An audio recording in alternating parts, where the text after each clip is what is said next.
I was 26 when I got diagnosed. So yeah, quite young.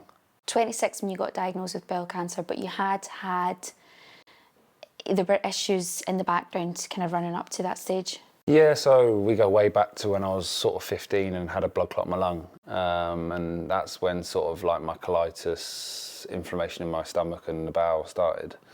And the doctor actually said to me at the time, he said, you'll never play football again. So, you know, once the blood clot in the lung got sorted and was absolutely fine, I sort of ignored my symptoms just because of that one comment, you'll never play football again. And I know, you know, not everyone is going to play football, but I think when someone tells you you're not going to do what you love doing and what you always dreamt of doing, that's the only reason I hid it. Did I know the extent of if it was, you know, if I hide it for too long or if the symptoms carry on, did I know it was going to turn into bowel cancer? No. Tried all different types of diets to keep the symptoms down. You know, I went gluten-free, I went celiac, and I tried, you know, I cut out caffeine, cut out fizzy drink, sugar, this, that and the other, you name it, and nothing helped. So I don't regret it, but definitely looking back, that if I didn't have that blood clot in my leg, that I would never have probably got the test I needed to find out that I had the bowel cancer. So I do think the blood clot in my leg saved, you know, ultimately saved my life, because I probably would just carry on ignoring these symptoms until it was too late. We're coming up to Bowel Cancer Awareness Month. You're here at Clan. What would your message be to anyone who's maybe thinking something's not quite right, but they're kind of hanging off, going, seeking professional advice? What would your message be just now?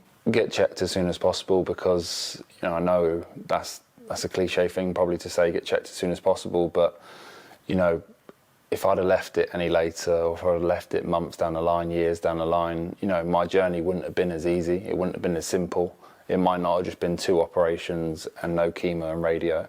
It might have, you know, I might not be here. So my message would be, get checked as soon as possible. You know, there's no worries, there's support around you, you know, from your loved ones, from people at Clan. So yeah, just get checked as soon as possible. Absolutely, and we're so grateful that you, as soon as you came to Aberdeen Football Club, you were keen to engage with a local cancer support charity, and so pleased that you chose Clan. What kind of role do you think organisations like Clan play in people who are going through a cancer diagnosis, his life?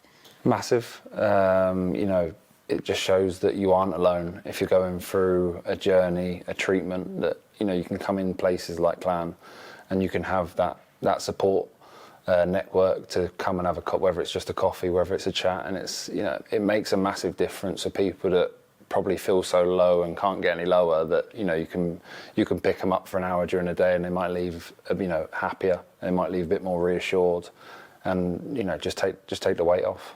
When you came to Clan, how did you feel when you kind of walked through the building and got a sense of what the charity's about? Very welcomed, very relaxed. You know, there's great things going on here. You know, you've got a great building, great facilities. You know, that helps, because sometimes you're sat in a waiting room in hospitals and not always the nicest of places. You've got, you know, sick and ill people around you, so it's nice to come in here, and it was sort of walking into a breath of fresh air. You know, you've got the great hotel facilities as well, you know, if you're travelling from far and stuff, and that's, you know, I've not seen that in other places that I've been before.